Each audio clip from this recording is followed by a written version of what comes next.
Bonjour les passionnés.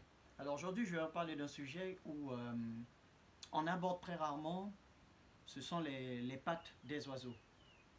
Mais avant toute chose, pour comprendre le fonctionnement de ces pattes-là, je dois d'abord vous expliquer la morphologie même des pattes. Et vous savez que nos oiseaux, ils ont 4 doigts au niveau de la patte, des doigts de patte. Et dans ces doigts, il y a la luxe. La luxe, en fait, c'est l'équivalent du pouce. Mais par contre, il se trouve en arrière. Et les 3 doigts devant, donc pour l'équilibre de l'oiseau, pour qu'il puisse serrer quand il se pose. Et on appelle ces pattes-là des pattes anisodactyles. Voilà, ça c'est pour la morphologie même des pattes. Ensuite, les pattes sont reliées à ce qu'on appelle le tarso-métatarse. Ensuite, il y a l'articulation qu'on appelle le tibiotarsal. Le tibiotarsal, et ensuite il y a le tibiotarse. Et ensuite le tibiotarse est relié à la cuisse, qui est relié au corps. Donc ça c'est la morphologie entière de la patte de nos passereaux.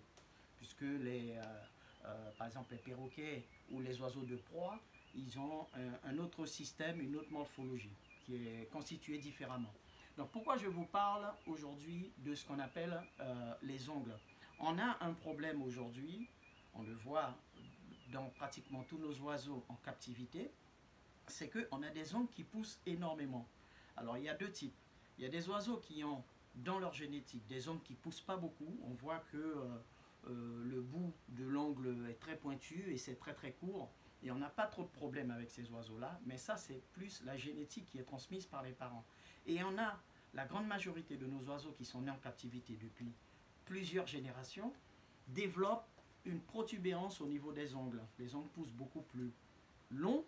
Et ce qui fait que, eh bien, on est constamment en train, au moins 1 à 2 fois par an, à couper les ongles parce que les oiseaux, dans leur volière ou dans leur cage, ont un problème et ils n'arrêtent pas de s'accrocher, de rester coincés et tout ça. Donc pour leur bien-être, on est obligé de les attraper avec la main et couper l'ongle. Et ça, c'est un petit peu chiant quand on a beaucoup d'oiseaux. Donc pour cela, je vais vous expliquer un peu différentes méthodes. Et les ongles, en fait, j'ai eu un entretien, avant toute chose, j'ai eu un entretien avec un vétérinaire aviaire qui s'appelle Renan Sevaroli. Il sera content parce que j'ai cité son nom. Renan Sevaroli, ça c'est pour légitimer mon analyse et le justifier. Il m'expliquait qu'il y a énormément d'idées reçues par rapport à la conception des cages. Et on sait que, par exemple, notamment au Brésil, puisqu'on a toujours cette référence-là, c'est qu'on met, par exemple, pour les curios, l'Oryzoborus angolensis, on met un type de calibre au niveau des cages. Et en général, le calibre, c'est, je crois que c'est 1 cm. Et le 1 cm, c'est pour toutes les cages pareilles. Au niveau esthétique, c'est joli. Mais le problème, c'est que quand on met ça pour nos oiseaux, on leur impose un diamètre constamment et nos oiseaux ne travaillent plus les muscles des doigts. Ce qui fait que eh bien, les muscles s'atrophient et les oiseaux ont tendance à se poser uniquement sur ce calibre. Donc il y a énormément de muscles qui ne travaillent plus, donc ils sont complètement atrophiés. Et quand l'oiseau, par exemple, veut se poser par terre, eh bien, on voit souvent leur réaction, ils ont du mal à se poser parce qu'ils ne sont pas habitués à ouvrir leurs pattes comme ça ou telle grandeur de diamètre. Et ça, c'est pas bon. Et donc, il faut toujours se référer à la nature.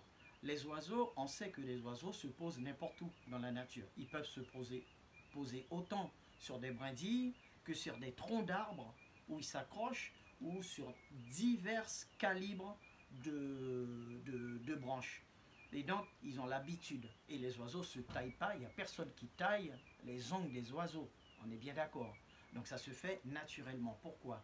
Parce que les oiseaux entretiennent cela. Ils savent comment faire pour empêcher ça de pousser avec une exubérance énorme. Donc, ce qui fait que nos oiseaux en captivité, chose qu'il faut savoir, c'est que déjà, leur fournir différentes tailles de perchoirs, ça peut être que bénéfique pour eux.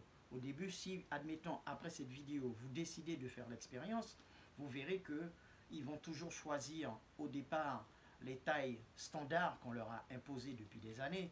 Ils ont grandi avec cette taille, donc ils ont une habitude de se poser là-dessus. Mais quand vous allez mettre plus ou moins des calibres différents, vous verrez au bout d'un certain temps, et d'habitude, eh bien, ils vont se poser sur des plus petits, des plus grands. Vous verrez, ça peut leur faire que du bien. Et pour l'ongle, ça c'était pour les muscles des pattes. Et pour l'ongle, eh bien, vous savez aussi que les oiseaux, quand ils se posent par terre, les ongles, eh bien, sont par terre. Et donc, ce qui fait que si vous les habituez de temps en temps à aller par terre, eh bien, ça permet de maintenir l'ongle ou l'empêcher de grandir en fait. Et donc, de temps en temps, moi je vous conseille, par exemple, de mettre, plutôt que d'essayer de mettre tout le temps des perchoirs anti-ongles, on sait qu'il y en a beaucoup qui ne fonctionnent pas ou qui ne sont pas forcément efficaces en fonction des oiseaux. Mais ne serait-ce que mettre par exemple des graines ou du grit dans le fond de la cage avec un petit papier, ça peut permettre à l'oiseau, à l'inciter d'aller par terre, et comme ça on l'entend sauter dans le fond de la cage. Et ça aussi c'est important pour les oiseaux, justement pour maintenir l'ongle à une certaine grandeur standard pour que ça ne grandisse pas plus. Et comme ça nous évitera de couper l'ongle constamment. Et ça c'est super important. J'en ai fait l'expérience pendant 1 an et je vois que maintenant j'ai plus à faire ça pour mes oiseaux. Je pense que vous avez dû constater quand je partage des vidéos, vous avez pu constater dans ma batterie de mes femelles que maintenant je mets des fonds de cage avec du sable, du grit et tout ça. Ça les incite à y aller. De temps en temps, je jette une petite pluie de graines en tout genre, hein, des graines sauvages, et les oiseaux sont tellement curieux, ils y vont directement et on voit qu'ils sautent par terre. Et ça permet à maintenir les ongles à une certaine grandeur, pas trop avec beaucoup d'excès, et comme ça l'oiseau, on n'a plus à l'attraper pour tailler les ongles. Et ça c'est super important.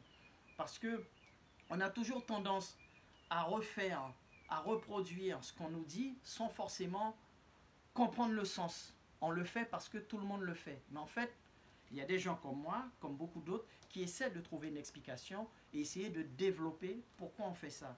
Et donc, c'est pour ça que je vous dis que c'est super important de comprendre ça, parce que nos oiseaux en ont besoin. Et plus nos oiseaux sont à l'aise, plus ils nous donneront tout leur potentiel.